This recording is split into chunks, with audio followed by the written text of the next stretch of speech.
A new book is making the case that for centuries, India was a powerhouse that shaped the civilizations around it.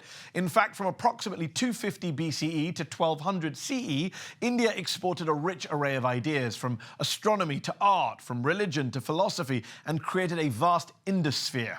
As the book shows, our understanding of the world today would not be the same without India's groundbreaking contributions to mathematics, introducing concepts like the number zero and the decimal system.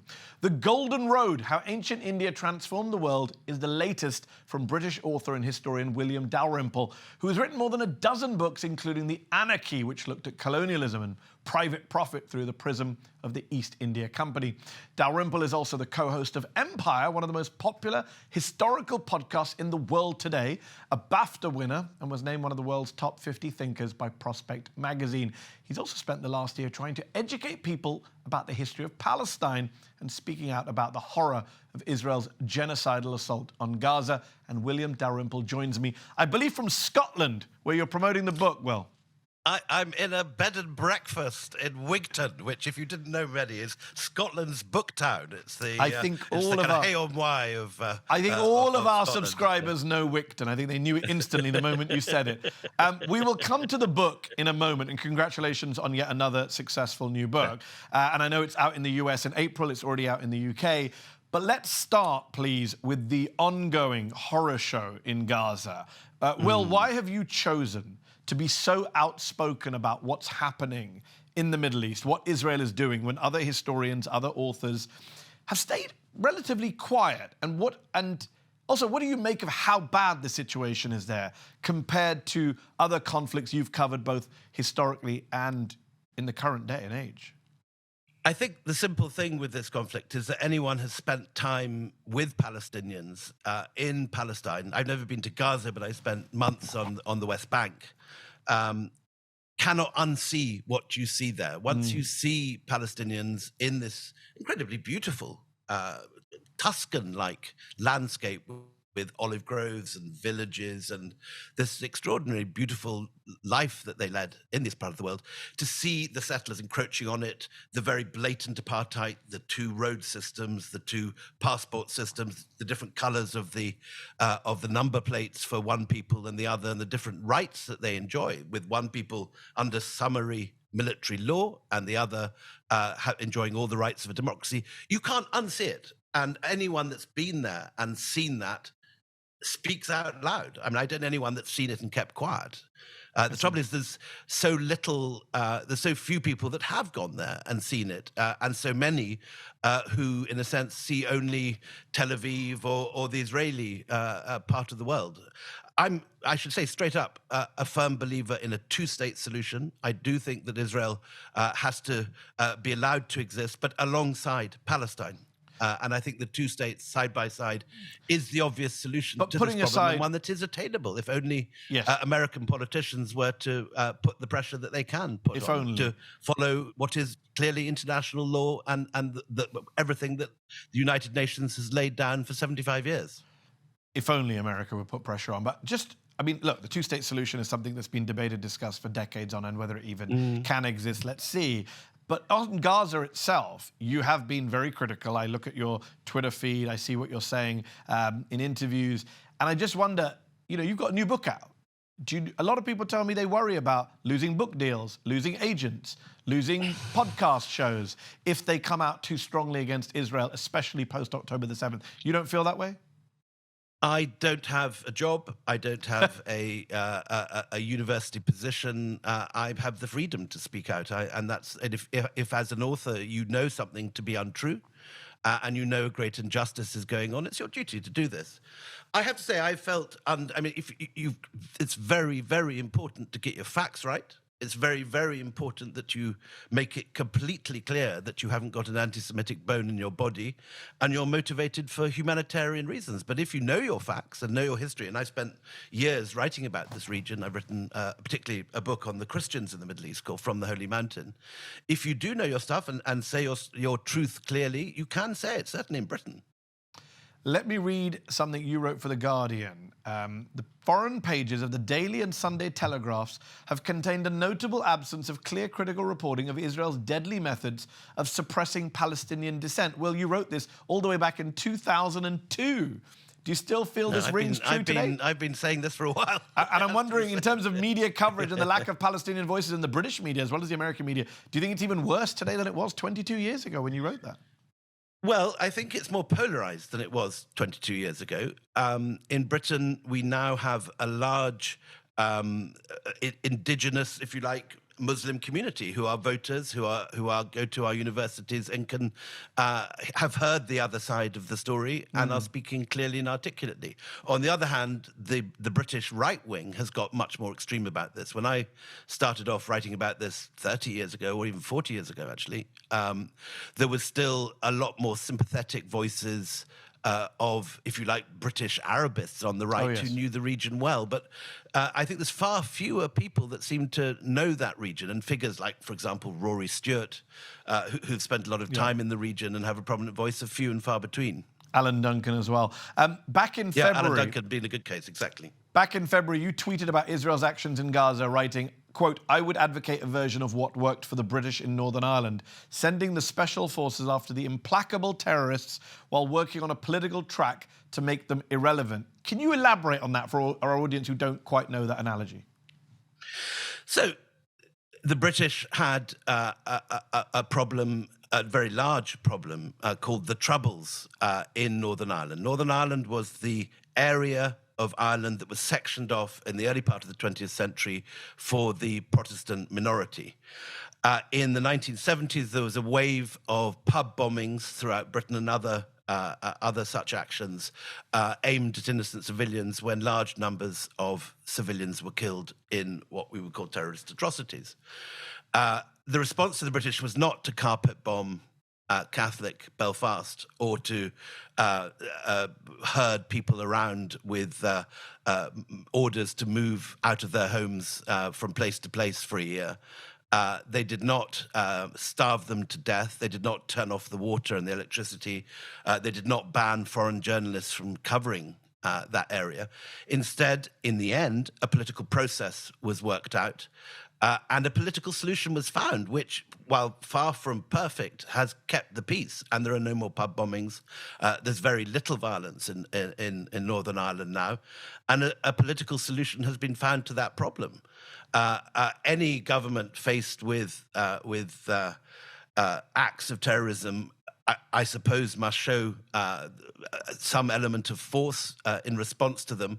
But the only long-term solution to a political problem is a political solution. What would you say? And it's worked for the British. We haven't had bombs in our pubs for 30 years now. And it was obviously a British right-wing government, Margaret Thatcher and then John Major, which led the way in that political solution, interestingly But enough. ultimately, Tony Blair and Jonathan Powell, who made the final... But it's interesting that even Thatcher was willing to talk to terrorists, quote unquote, which we're told not to do. Sinn Féin was the political... Incidentally, we should say that the terrorists, as if you want to use that word for the IRA, got most of their funding from fundraising in New York and Washington. Very good point. And Boston. Very good point. Another element to the... Let me ask you this. What would you say to people in Israel who say you cannot compare IRA, Sinn Féin, the political wing of the IRA, to Hamas? There is no political wing of Hamas that we can negotiate with. What's your response to people who say that? I would say that there are direct parallels between the conflict, and I would compare Hamas to the, if you like, the real IRA, the most extreme elements. But what was fascinating was once you got a political solution and the grievances, the very real grievances of Catholics in Northern Ireland were sorted, the real IRA and the ultra-violent extremists just faded away because most ordinary people just want to live in peace. So Northern Ireland is a fantastically good example of how you can solve what appeared to be a half century of completely intractable problems leading to violence and a state of and the growth of militant groups in every direction that disappeared like the dawn in the midday. Once the sun of the political solution was beaming down, the violence just disappeared from sight. So there is a very concrete example of something that people said was intractable, that Irish Catholics and the Protestants can never live together. They're doing so very successfully now. There are hiccups, there are difficult moments, but it is an absolutely poster solution of a sort that could be achieved in Palestine. There are hundreds of Palestinians and Israelis who are very happy living side by side, who do live together in various different ways, and it's not impossible for this to happen. And there are many, many very, very fine Israelis who are working for peace along very fine Palestinians. So I'm not ultimately pessimistic about this. This is something that can be achieved, but it does need will from America, and it needs people to be educated. The biggest problem on the note of Middle East education, is ignorance, and ignorance of the history. On the issue of education, as a historian, what other examples, are there any other obvious examples from history that you've covered that American, Israeli, Arab, Palestinian policymakers can look to for inspiration or guidance? When you talk about achieving a ceasefire, negotiating with your enemies, what does history tell you about the best way to end what's happening in Gaza right now? Well, I would say Northern Ireland is the best example of something which was resulting in a similar polarization of militant groups and the political wings. And you can work with the political wings. I mean, there is the Oslo Accords, it was all there. And what fell apart was this sort of strange alliance, on one hand, of Hamas letting off bus bombs after the death of Rabin, and then Netanyahu coming into power and keeping that cycle going. There are in both conflicts militants, and in both conflicts there are Democrats and peacemakers who can make peace with each other. I mean, there are many potential Rabins in Israel. Obviously, at the moment, we're in a situation where there's extreme polarization. There's been violence on both sides. There are people are whipped up into a frenzy of hatred on both sides of the divide, and it's going to be very difficult at the moment to bring them back together. But across both communities, there are people prepared to stand up for peace and work for peace. And so I do think it's not impossible. That obviously, at the moment, it is extremely dark moment in this conflict. Let's switch gears, talk about your new book. What was the most surprising discovery you made as a historian of India during your research for the Golden Road?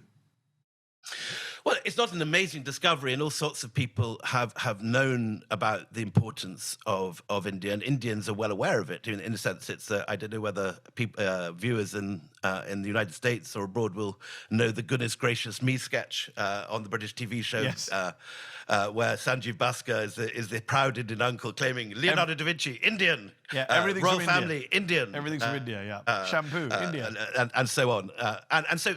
The Sanjeev Bhaskar sketch illustrates, I think, the frustration that many Indians feel, that they know that they created zero. They know the huge contributions of Indian civilization to world civilization. But very few people outside the Indian diaspora and Indians know about this. And one of the things I've tried to do in this book is to make a kind of rational case for the importance of India. There are all sorts of people who will tell you that Indians invented the atomic bombs during the great battles of the Mahabharata, or roved around in space shuttles or did plastic surgery or whatever. But the truth is extraordinary enough without having to make anything up.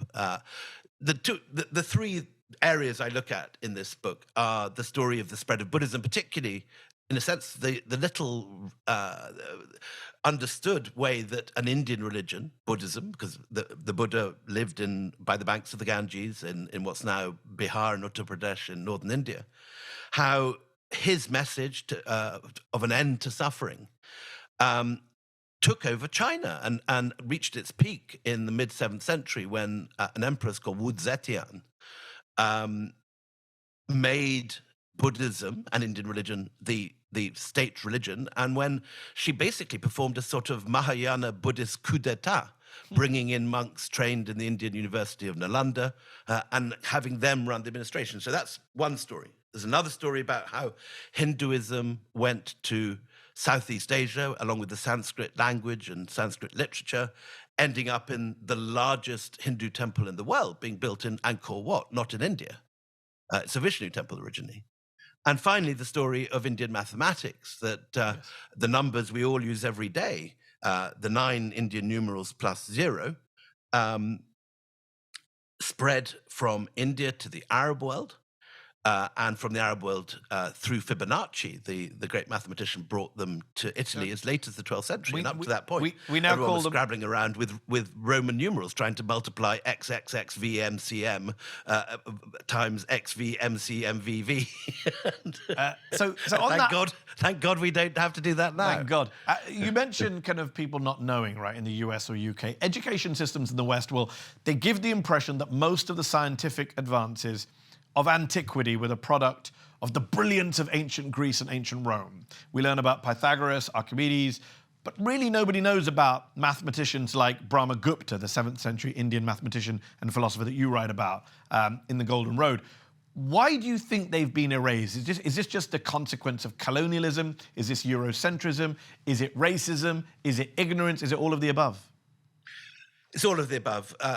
Anyone that knows their colonial history will know the famous minute of the British educator Macaulay, who wrote that a single shelf of a good English library is worth the entire native literature of India and Arabia.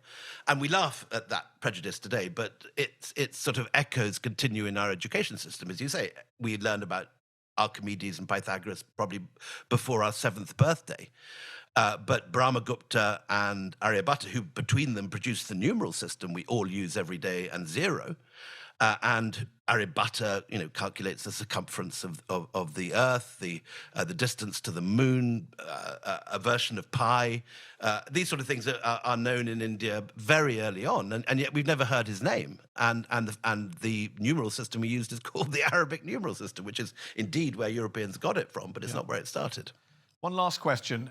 How worried are you about India's future right now under the Modi-led, BJP-led, very Hindu nationalist government, especially in the field of academia, research, history, which have become super politicized areas in India right now, haven't they?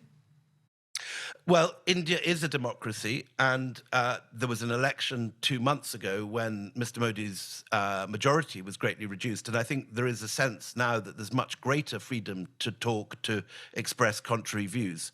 It is, in fact, a poster case for how democracy can change things. And certainly, I and many others have always spoken out what we thought very clearly about history. This book is an example of an area which, in many ways was sort of held up as an area praised by the extreme right. This book is an attempt to, in a sense, rationalize some of the slightly madcap claims about it and create something that is factual. Is based in sound fact, and in a sense not to let the far right appropriate an area of history and dominate it. This is something that all Indians, it's their heritage, and it should be known by the wider world. It's an important part of world civilization. It's a great book. Congratulations. The book is called The Golden Road, How Ancient India Transformed the World. William Dalrymple, thank you so much for your time. Thank you, Mehdi. Thank you so much. I'm a big fan. Appreciate it. Did you like this video? Don't forget to subscribe to this YouTube channel and turn on notifications. For exclusive content and to support our independent, unfiltered journalism, head over to Zeteo.com. Your support matters.